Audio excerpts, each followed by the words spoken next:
یہ شخصیات عظیم تھے، وقت کی حجت حضرت سید شہداء علیہ السلام اور آپ کے یاران باوفا کہ حضرت امام رضا علیہ السلام ان کی تصدیق کرتے ہیں۔ کسی نے کہا کہ مولا آپ کے جد نے کم لوگوں کے ساتھ قیام کر دیا تھا، آپ کے پاس تو ماشاءاللہ لشکر ہے، قیام کر لیجئے۔ تو امام نے فرمایا خبردار، کسی حالت میں بھی اس چیز کی گستاخی نہ کرنا کہ کہیں کہ ان کے پاس ان کربلا والوں کی طرح کوئی نہیں، کربلا والوں کی طرح کوئی نہیں۔ تو ان کا خون ناحق اس خاک پہ گرا ہے، اسی کو خاک شفا کہتے ہیں۔ پروگرام کے نیکسٹ سیگمنٹ میں انشاءاللہ اسی مہم موضوع پر گفتگو کرنے کے لیے آج ہم دعوت دے چکے ہیں حجت الاسلام والمسلمین عالی جناب مولانا سید حسین شیرازی صاحب قبلہ کو۔ انشاءاللہ العزیز ان کی خدمت میں رہیں گے۔ یہاں پر لیتے ہیں ایک چھوٹا سا بریک اور انشاءاللہ آپ کے حاضر خدمت رہیں گے۔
دوبارہ آپ کے حاضر خدمت ہے اور خوشبختانہ ہمارا رابطہ بھی ہو چکا ہے حجت الاسلام المسلمین علی جناب مولانا سید حسین شیرازی حافظ اللہ تعالیٰ کے ساتھ انشاءاللہ العزیز گفتگو کا سلسلہ خاک شفا پر رہے گا۔ رابطہ قائم ہو چکا ہے۔ السلام علیکم ورحمۃ اللہ وبرکاتہ۔ السلام علیکم ورحمۃ اللہ وبرکاتہ۔ قبلہ خیریت سے ہے انشاءاللہ، طبیعت مزاج بخیر ہیں؟ خداوند قدوس کے بہت احسان ہے، خدا آپ کو اور آپ کے ہمکاران کو اپنی حفظ و امان میں رکھے، اور آپ کے دیکھنے والوں اور سننے والوں کی خدمت میں جہاں ماہ مبارک رمضان کا چاند نظر آ گیا ہے ان کی خدمت میں ان روحانی ساعتوں کی مبارک ہو، اور جن کے ہاں ابھی ماہ شعبان کی 30ویں تاریخ ہے، خداوند قدوس ان کو ماہ مبارک رمضان کے فیوز و برکات سمیٹنے کا موقع اور توفیق عنایت فرمائے۔ الہی آمین، الہی آمین۔ قبلہ سب سے پہلے تو امام حسین علیہ السلام ٹی وی کے تمام اراکین کی طرف سے تہہ دل سے آپ کے ممنون اور مشکور ہے کہ آپ نے اپنی قیمتی لمحات میں سے یہ وقت ہمیں دیا اور خدمت کا موقع ہمیں فراہم فرمایا۔ میں وقت کو ضائع کیے بغیر سوالات کا سلسلہ شروع کرنا چاہوں گا، اور چونکہ گفتگو ہماری خاک شفا کے عنوان سے ہیں تو پہلا سوال بھی اسی عنوان سے ہی شروع کر لوں کہ خود خاک شفا کی کیا فضیلت ہے، کیا اہمیت ہے، کیا احترام ہے، اس پر اگر ایک وضاحت ہو جائے۔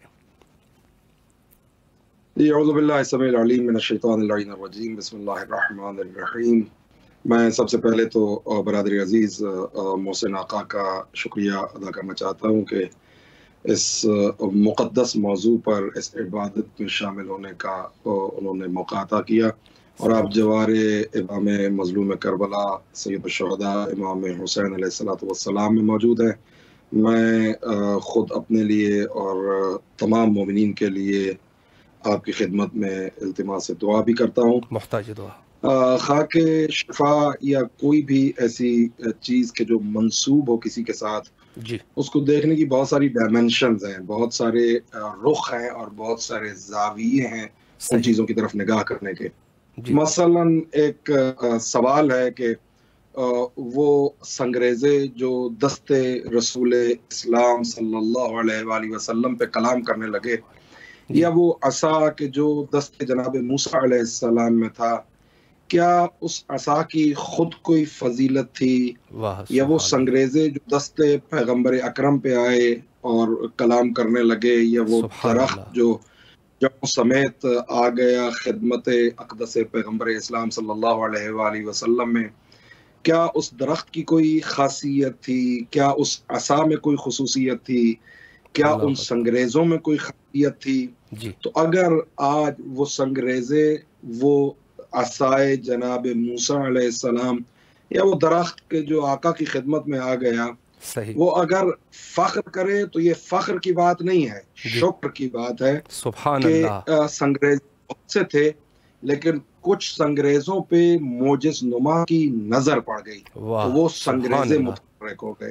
بے شک اس عصا جو دست موسیٰ علیہ السلام میں آئی، اس عصا میں کمال نہ تھا، یہ دست موجز نما کا اثر تھا کہ جس نے اس عصا کو سبحان اللہ، بے شک بے شک۔ اسی طرح زمینیں ہیں، مختلف زمینیں ہیں، ان میں مٹی ہے، طرح طرح کی مٹی ہے، یہاں کینیڈا میں بھی مٹی ہے، پاکستان میں بھی مٹی ہے، جگہ جہاں بھی زمین ہے وہاں تراب کا لفظ جہاں بھی صادق آتا ہے یقیناً۔ لیکن یہ جو خاک کربلا ہے، یا جس کو آپ خاک شفا کہتے ہیں، یا تربت امام حسین علیہ السلام کہتے ہیں، اس خاک کے لیے بھی یہ مقام شکر ہے کہ معجز نما نے اس خاک کو چن لیا ہے۔ سبحان تو اللہ۔ علت خاک کی نہیں ہے۔ آپ جب وہ دعائیں کہ جو مسنون ہیں خاک شفا سے، جب آپ استشفا اور جب آپ شفا چاہتے ہیں اور خاک شفا کو شفا کے لیے استعمال کرنا چاہتے ہیں، مفاتیح الجنان میں یا دیگر جو روایت کی کتابیں ہیں اور جہاں روایات موجود ہیں کہ جب اس خاک کو استعمال کیا جائے تو جو دعا مانگی جائے، خود وہ دعا بتاتی ہے کہ خاک کی خصوصیت نہیں ہے، صاحب تراب کی خصوصیت۔ سبحان اللہ، سبحان اللہ، بے یعنی شک۔ یہاں پہ میں ایک جملہ عرض کرنا چاہوں گا، بسم اللہ۔ کہ مثلا لعاب دہن رسول اسلام صلی اللہ علیہ وآلہ وسلم، آقا کے لعاب دہن مبارک کی ایک خصوصیت تھی کہ وہ لعاب دہن مبارک رسول اسلام صلی اللہ علیہ وآلہ وسلم، روایت سنی شیعہ کتابوں میں موجود ہے کہ وہ اگر ایک کھارے کنویں میں لعاب دہن رسول صلی اللہ علیہ وآلہ وسلم کا ایک قطرہ اگر چلا جاتا تو وہ کھارے پانی کو شیرین کر دیتا تھا۔ اللہ اکبر، یعنی یہ اللہ اکبر۔ برکات لعاب دہن پیغمبر اسلام ہے، بے شک۔ یعنی وہ پیغمبر اکرم کے جن کے لعاب دہن کا ایک قطرہ کھارے پانی کو میٹھا کر دیتا ہے، وہ حسین جو ہی لعاب دہن رسول سے ہیں۔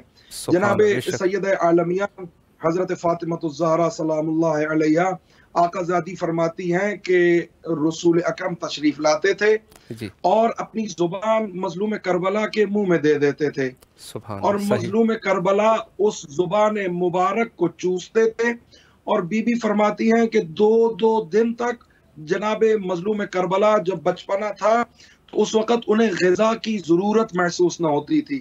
تو جس میں مقدس مظلوم کربلا لعاب دہن رسول سے بنا ہے، تو جس لعاب دہن کا ایک قطرہ ایک کھاری پانی کو میٹھا کر دیتا ہے، تو جو مظلوم کربلا لعاب دہن رسول سے پلے ہوں، ان کا خون مقدس متبرک جس مقام پہ گر جائے اور وہ 14 مربع میل خاک شفا ہو جائے تو یہ کوئی بڑی بات نہیں۔ بے شک۔ تو ایک تو بات یہ سمجھنے کی ضرورت ہے کہ خاک کربلا خود اس میں فضیلت نہیں ہے، اس کو فضیلت ملی ہے مظلوم کربلا کے واسطے۔ بے شک، بے میں اس شک، کی مثال آپ کو اس طرح سے آپ کے ناظرین کی خدمت میں پیش کروں، بسم اللہ، جو آپ مجھ سے بہتر جانتے ہیں اور آپ کے ناظرین بھی مجھ سے بہتر جانتے ہیں، میں طالب علمانہ سلامت گزارشات رکھیں، پیش کر رہا ہوں کہ بسم اللہ، ایک ہی پارچہ ہے، کپڑا ہے، ایک تھان ہے کپڑے کا، اسی میں سے آپ نے کچھ کپڑا لیا، اس کے آپ نے کپڑے سلوا لیے، you are wearing those clothes, آپ وہ پہن رہے ہیں کپڑے، جی اسی کپڑے کے ٹکڑوں میں سے ایک ٹکڑے کو آپ نے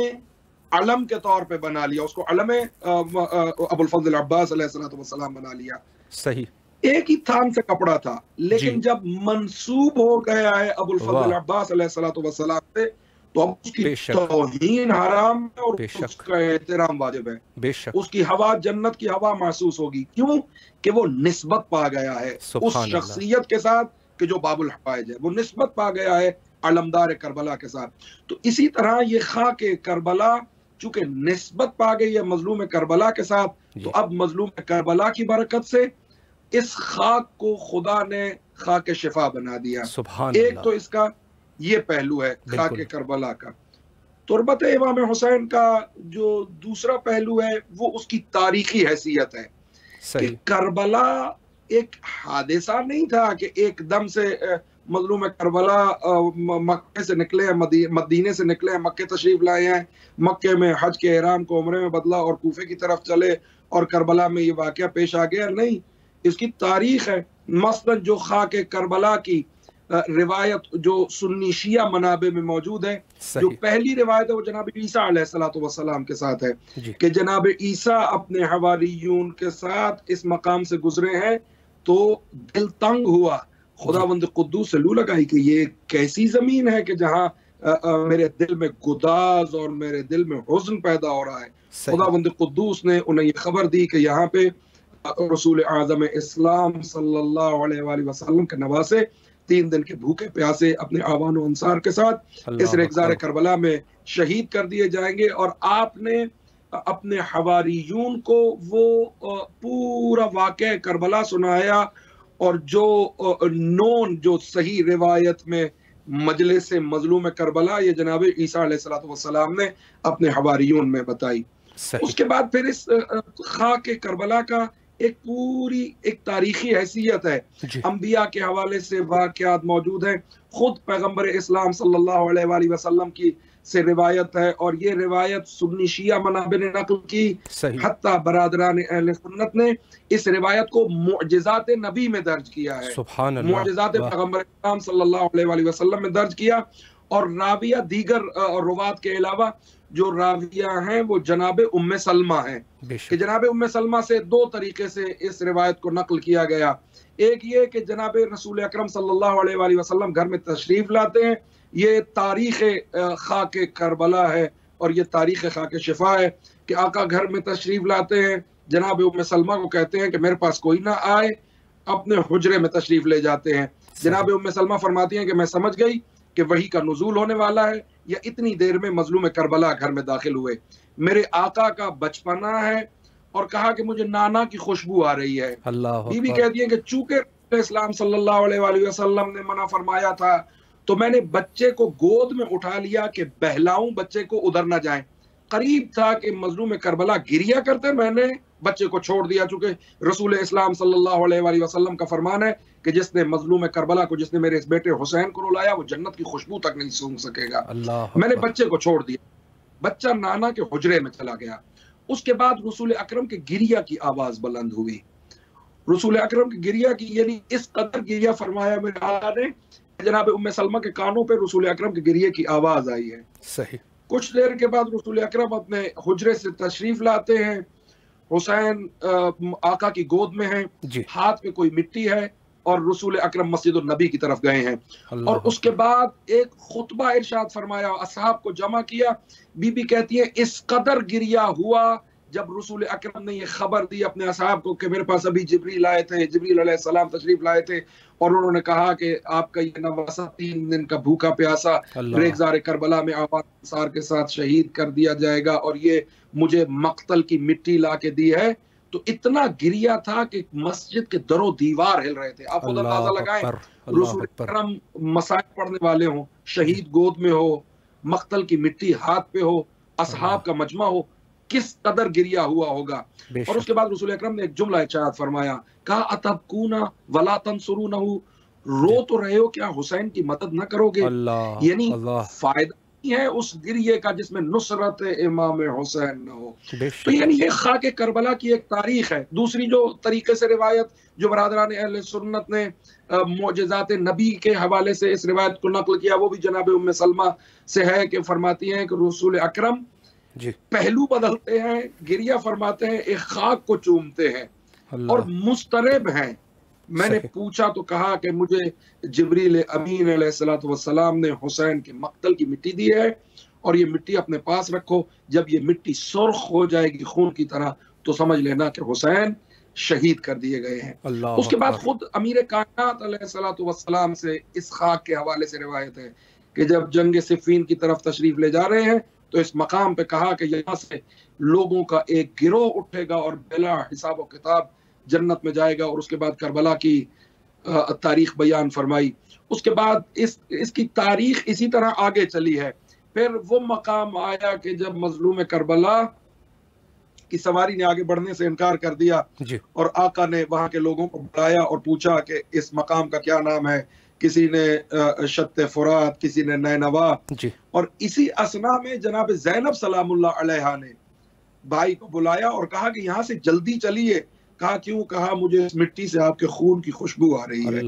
تو یہ ایک تاریخ اور تسلسل ہے۔ اس کے بعد جو سیرت آئمہ ہے، وہ سیرت کیا ہے کہ ہر امام نے تربت مظلوم کربلا پہ سجدہ کیا ہے، حتیٰ امام زین العابدین سید الساجدین علی ابن الحسین علیہ السلام، میرے آقا کے بارے میں ہے کہ جب کربلا سے آئے ہیں تو آپ اپنے پاس ساتھ مٹی لے کے آئے ہیں، جب بھی نماز پڑھنے لگتے تھے تو اس مٹی کو پھیلاتے تھے اور پھر اس خاک کربلا پہ سجدہ کرتے تھے۔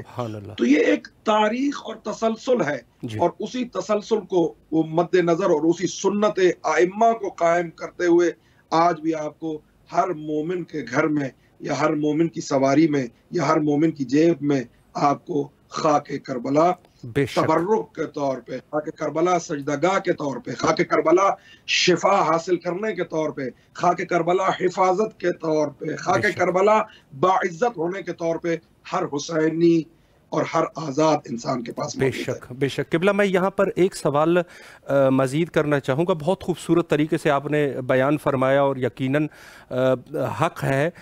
میں یہاں پر یہ سوال کرنا چاہوں کہ جہاں خاک شفا کا تعلق ہے تو ایک تو ہے ہمارے پاس پوری کربلا کی سرزمین ہے، اور دوسری جو ہے خود قبر اقدس حضرت ابی عبداللہ الحسین علیہ السلام، تو کہاں کی خاک جو ہے اس کو خاک شفا کہتے ہیں؟ کیا یہ صرف قبر کی مٹی ہے یا پوری کی پوری جو پورا کربلا کا شہر ہے یا جو علاقہ ہے اس میں اس کو خاک شفا کہتے ہیں؟ اس پر بھی قبلہ اگر ایک وضاحت فرمائیں۔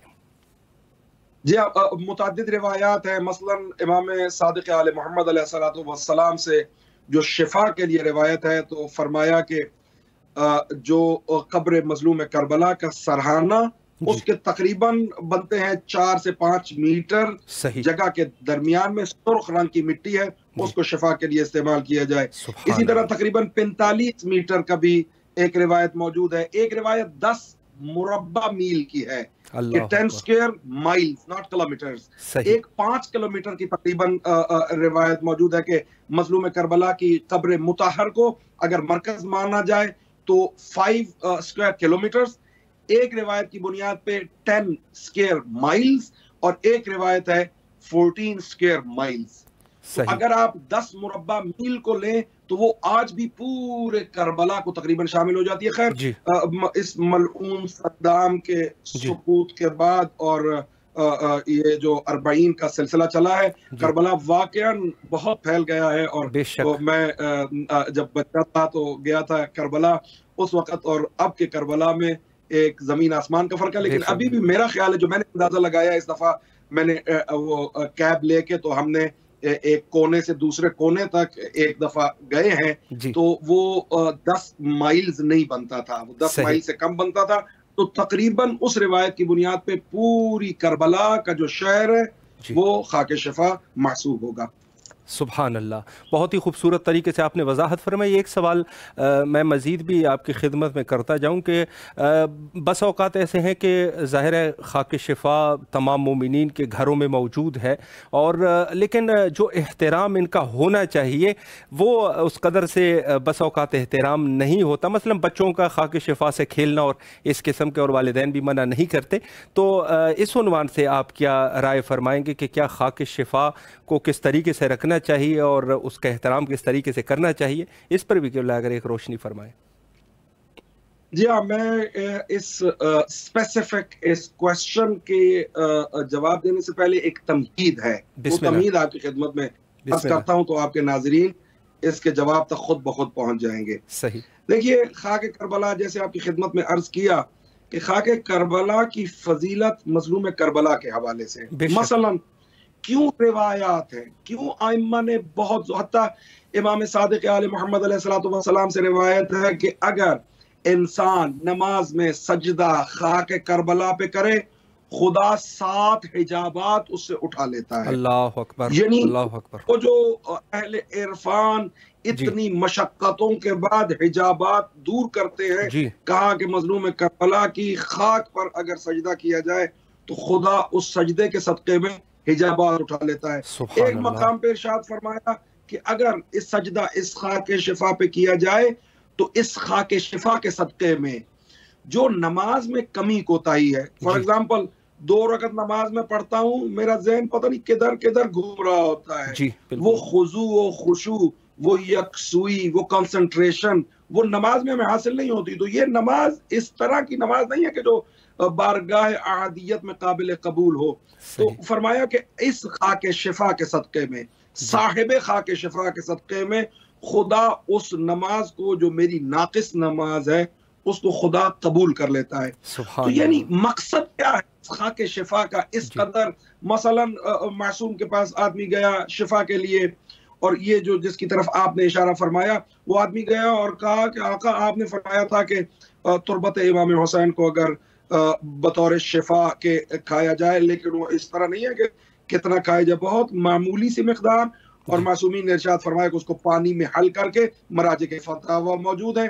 یعنی مٹی کھانا حرام ہے، جی بے شک، مٹی کھانا حرام ہے اسلام میں، صحیح۔ اور یہ استحباب مستحب ہے کہ انسان شفا کے لیے بیمار ہو تو شفا کے لیے مظلوم کربلا کی تربت کھائے، یہ مستحب ہے۔ یعنی دیکھیے کہاں تک فرق ہے۔ اللہ اکبر۔ حتیٰ یہاں تک روایتیں موجود ہیں کہ خاک کربلا میں ہر بیماری کی شفا موجود ہے سوائے موت کے۔ اس کے بعد پھر جو خصائص مظلوم کربلا ہیں، یعنی معصومین، ہر معصوم کلنا محمد ہے، لیکن ہر معصوم کے اپنے خصائص بھی ہیں۔ مثلا امیر کائنات امیر المؤمنین ہے، حتیٰ امام زمان عجل اللہ تعالی فرجہ الشریف وہ امیر المومنین نہیں ہے۔ اسی طرح ہر امام کے اپنی اپنی خصوصیات ہیں۔ خصائص حسینیہ میں الدعاء تحت قبت، مظلوم کربلا کے اس گنبد کے نیچے جہاں ذریح مطہر ہے، وہاں پہ جو دعا مانگی جائے وہ دعا قبول ہوتی ہے۔ الشفاء فی تربت، یعنی قبر رسول اعظم اسلام صلی اللہ علیہ وآلہ وسلم کی قبر کی مٹی بھی خاک شفا نہیں ہے، بے شک۔ قبر مطہر امیر کائنات علیہ السلام کی مٹی بھی خاک شفا نہیں ہے۔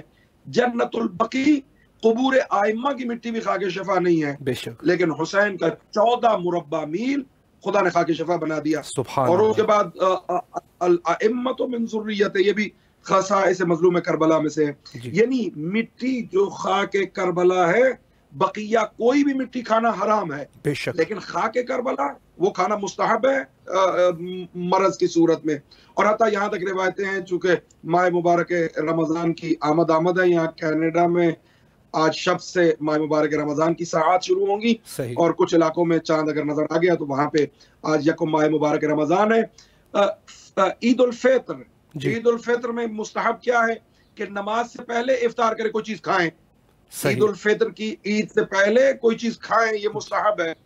اور امام صادق علیہ السلام سے روایت ہے کہ مستحب ہے کہ عید فطر کے دن وہ افطار کے جو آپ نماز عید سے پہلے کوئی چیز کھائیں گے وہ پانی میں خاک شفا ملی ہوئی ہے۔ سبحان اللہ، سبحان اللہ۔ روایت ہے کہ وہ بچہ جی جو پیدا ہوتا ہے اور اس کو وہ جو آپ پہلے کوئی غذا دیتے ہیں شہد یا کوئی چیز تو میں خاک شفا دی جائے سبحان اللہ اس بچے کی ساری زندگی کو بابرکت بنانے کے لیے کہا کہ خاک شفا سے اس کی غذا کا آغاز کیا جائے. بے شک. تو مولا کے پاس آدمی آتا ہے کہتا ہے آپ نے فرمایا تھا کہ مظلوم کربلا کی تربت شفا کے لیے اکسیر ہے. شفا میں نے کھائی ہے خوب شفا نہیں ملی.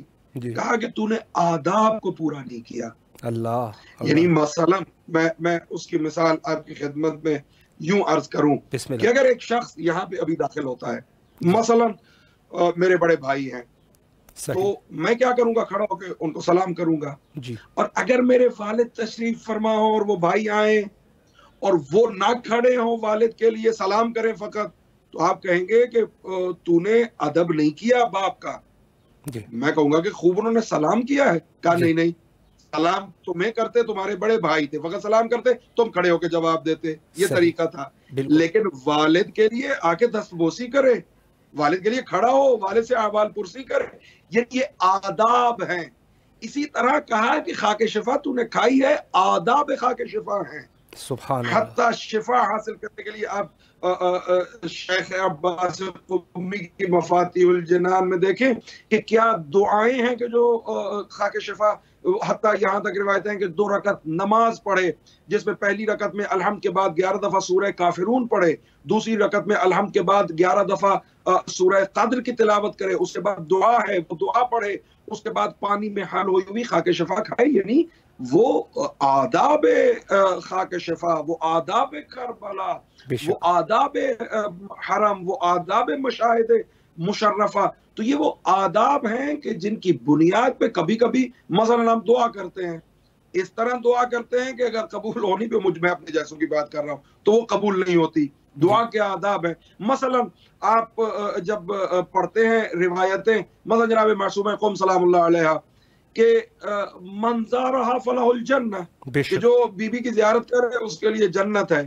نہ عارفن بحقہا سبحان اللہ عرفان حق معصومہ قوم. اسی طرح خاک کربلا عرفان خاک کربلا معرفت خاک کربلا. بے شک. یعنی خاک کربلا فقط ایک مٹی کا ٹکڑا نہیں ہے. صحیح. خاک کربلا درس حریت ہے. خاک کربلا مظلوم کربلا کی تربت کا اپنے پاس ہونا. یعنی میں جس کو حسین جھکتا ہے میں اس کو جھکوں گا. حسین جس کو جھکتا ہے اس کے علاوہ میں کسی کو نہیں جھکوں گا. مثلا سمبولک ہے یہ چیز. آداب خاک شفا میں اگر ہم بحث کریں تو یہ سمبولک ہے. مثلا کیوں اتنا بہت زیادہ اسرار کیا گیا ائمہ اہل بیت علیہ الصلوۃ والسلام کی جانب سے کہ خاک شفا تمہارے پاس ہونی چاہیے سجدہ کرو تو خاک شفا پہ کرو. کیوں اتنی فضیلت ہے خاک شفا کی سجدے کی. حتی تسبیح کہا کہ خاک شفا کی تسبیح ہو. ایک روایت میں ہے کہ خاک شفا کی تسبیح کی شان یہ ہے کہ آپ اگر تسبیح ایک دفعہ مثلا آپ نے تسبیح جناب سیدہ سلام اللہ علیہ خاک شفا کی تسبیح پہ پڑھی 34 دفعہ اللہ اکبر 33 دفعہ الحمدللہ 33 دفعہ سبحان اللہ آپ نے اس تسبیح کو رکھ دیا. کہا آئندہ نماز تک وہ تسبیح خود تمہارے لیے تسبیح کرتی ہے. سبحان اللہ سبحان اللہ. تسبیح خاک شفا تربت مظلوم کربلا سجدے کے لیے کہا کہ سجدہ کرو اس پہ تو حتی 60,000 گناہ معاف ہو جائیں گے. اللہ اکبر. کیوں اس قدر اہمیت خاک کربلا کی کیوں ہے؟ یہ کون سا سمبولزم ہے جس کی طرف خداوند قدوس اور اہل بیت علیہ الصلوۃ والسلام ہمیں متوجہ کرنا چاہتے ہیں؟ کیوں خاک کربلا کینیڈا میں ٹورانٹو میں رہنے والا مومن کیوں اس کے لیے مستحب ہے کہ خاک کربلا پہ سجدہ کرے؟ اس کی وجہ یہ ہے کہ کربلا مثلا میں آپ کی خدمت میں طالب علمانہ جملے عرض کروں کہ کربلا میں 2 نمازیں پڑھی گئی ہیں. ادھر بھی نماز پڑھی گئی ہے ادھر بھی نماز پڑھی گئی ہے. خاک کربلا پہ سجدہ کر کے ہم بتاتے ہیں عمر ابن سعد والی نماز نہیں یہ مظلوم کربلا والی نماز. سبحان اللہ سبحان اللہ. بہت خوبصورت جملہ ہے ماشاءاللہ. بے شک. یہ جناب مسلم ابن اوسجہ والی نماز ہے. یہ جناب حبیب ابن مظاہر والی نماز ہے. سبحان اللہ. اور پھر درس حریت ہے. یعنی کیسے ہو سکتا ہے کہ انسان کے پاس خاک شفا ہو اور وہ یزیدیوں کے سامنے جھک جائے. انسان کے پاس خاک شفا ہو اور وہ سازش کا شکار ہو جائے. انسان کے پاس خاک شفا ہو اور وہ تشیعوں میں پھوٹ ڈالنے کا باعث بن جائے. نہیں ہو سکتا. بالکل مظلوم کربلا کی یہ تربت انسان کو یہ درس دیتی رہتی ہے. جی اور اس کے بعد مثلا میں آپ کی خدمت میں ایک اور طریقے سے اس کو بسم عرض اللہ کروں. بسم اللہ. مثلا ایک مسلمان ہے, جی وہ آپ کو محرم میں سیاہ پوش دیکھے تو جی شاید انسان ہو کوئی بھی آپ کو دیکھے سیاہ پوش دیکھے تو شاید اس کے ذہن میں مظلوم کربلا کی طرف تصور جائے کہ اچھا یہ شیعہ ہے اور یہ ایام محرم ہے اور یہ مظلوم کربلا کا چاہنے والا ہے. جی آپ ماتم کر رہے ہیں, جلوس اعزا ہے, آپ ماتم کر رہے ہیں, سڑک پہ نکلے ہوئے ہیں, تو وہ خیال کرے کہ اچھا یہ مظلوم کربلا کا ماننے والا ہے. جی یہ وہ چیز ہے جی تربت مظلوم کربلا کہ یہ واہ آج بھی آپ دیکھیے کہ سب سے زیادہ جی جو الزامات تشیع پہ لگائے جاتے ہیں وہ یہ ہے کہ یہ شرک کرتے ہیں. کیا شرک کرتے ہیں؟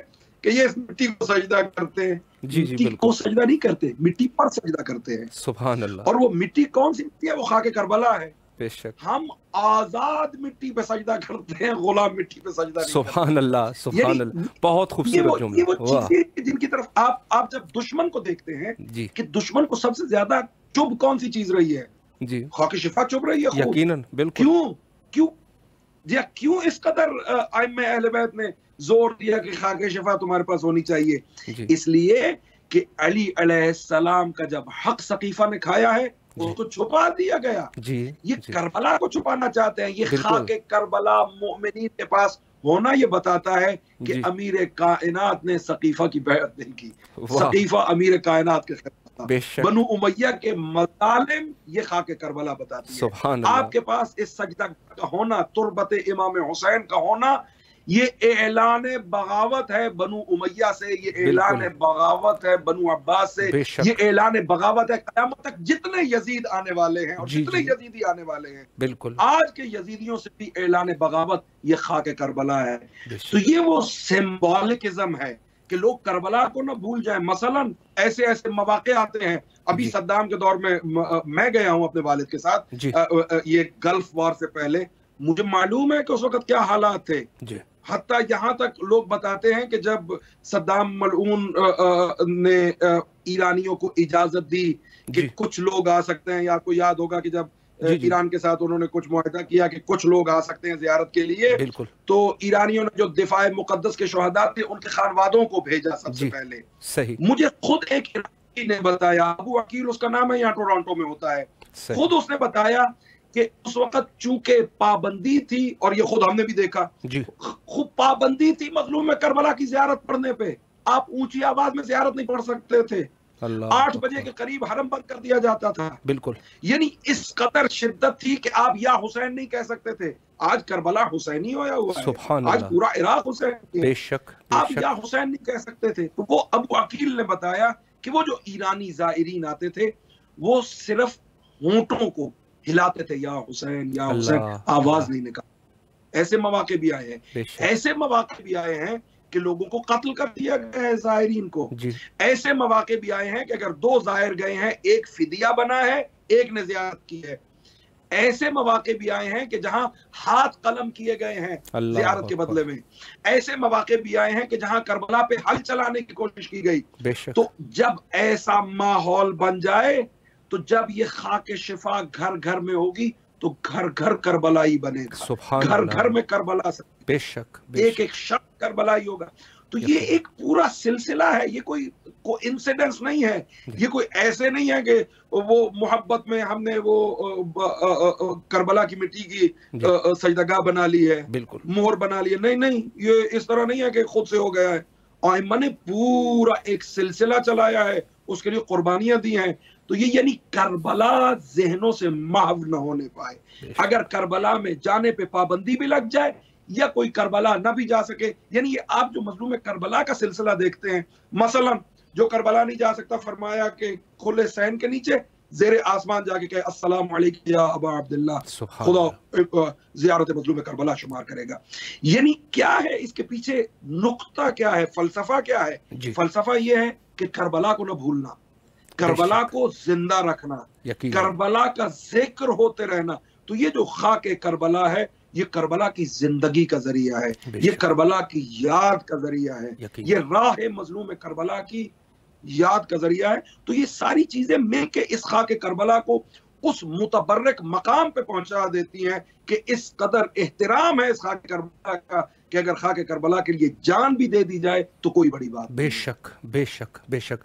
قبلہ اللہ آپ کے توفیقات خیر میں اضافہ فرمائے۔ دل تو نہیں کر رہا کہ پروگرام کو ختم کیا جائے، چونکہ آپ فضائل پڑھ رہے ہیں اور ایمان تازہ سے تازہ ہوتا جا رہا ہے۔ مولا آپ کو سلامت رکھے۔ ایک دفعہ پھر بھی امام حسین علیہ السلام ٹی وی کے تمام اراکین کی طرف سے تہہ دل سے آپ کے ممنون اور مشکور ہے کہ آپ تشریف لائے اور نہایت ہی مہم نکات پہ آپ نے اشارہ فرمایا۔ کربلا مقدسہ میں آپ کی طرف سے اور آپ کے فیملی والوں کی طرف سے یقیناً نائب و زیارہ اور دعا گو ہے، اور آپ سے بھی امام حسین علیہ السلام ٹیم کے تمام اراکین کے لیے التماس سے دعا کرتے ہیں۔ محتاج دعا آقا جان، خدا آپ کو سلامت رکھے انشاءاللہ۔ شکریہ قبلہ، فی امان اللہ، اللہ حافظ، اللہ حافظ۔ جی یہ تھے ہمارے ساتھ حجت الاسلام والمسلمین علی جناب استاد مولانا سید حسین شیرازی صاحب قبلہ کینیڈا سے۔ بہت ہی خوبصورت گفتگو خاک شفا اور عرض کربلا پر کر دی، یعنی گویا ایمان جو ہے وہ ہمارے جہاں سے ہو سکے کہ جو ایمان ہے، ہمارا دین ہے، ہمارا جو ابتدا ہے اور انتہا ہے وہ کربلا ہے۔ یعنی ہماری انتہا، ابتدا، زندگی، ہمارے تمام امور، ہمارا دین، ہماری ایمان، جو چیز بھی ہے وہ کربلا ہے۔ اس سے وابستہ ہے ہمارا دین، اور کوشش یہ کرنی چاہیے کہ خود ہم اپنے آپ کو کم نشمار کریں۔ جیسے بعض بس اوقات آج کل کے دور میں ایک بہت ہی مشکل دور ہے، اور اس میں اعتقادات کی خرابی بھی ہے، اور بہت جلدی اعتقاد خراب بھی ہو سکتا ہے، چونکہ دقیقاً وہی روایت جس میں فرمایا کہ آخری دور میں لوگ جو ہے وہ کچھ ایسے حالات ہو جائیں گے کہ جب گھر سے نکلے گا تو مومن ہوگا، جب واپس آئے گا تو کافر ہو گیا ہوگا۔ تو دور وہی ہے آج کل کے دور میں۔ تو اس میں ہم لوگوں کو یہ ہے کہ جیسے انہوں نے فرمایا کہ ہم خاک شفا کو اپنے پاس رکھتے ہیں، گھر میں رکھتے ہیں، جیب میں رکھتے ہیں، تاکہ یہ جو ہے ہماری محافظ رہے۔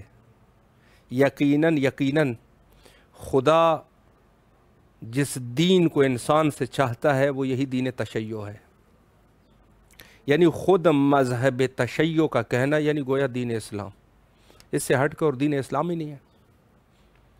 کسی کی کوئی اہانت ہم نہیں کر رہے، لیکن ہم لوگ جو ہے وہ دلیل اور براہین سے یہ ضرور ثابت کر سکتے ہیں کہ جو اصلی دین تھا، جو رسول اللہ لے کے آئے تھے اور ہے، وہ یہ دین تشیع ہے، یعنی مذہب تشیع، یعنی وہی دین اسلام جو خدا نے جیسے فرمایا کہ میرے نزدیک سب سے بہترین دین اسلام ہے، یعنی مذہب تشیع ہے۔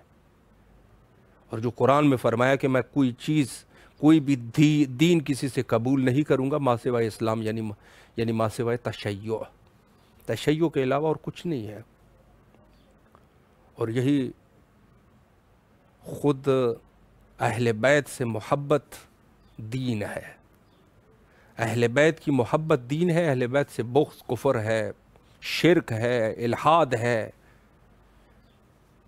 یہی رستہ ہے جو آپ کی عاقبت بخیری اسی رستے سے ہو سکتی ہے۔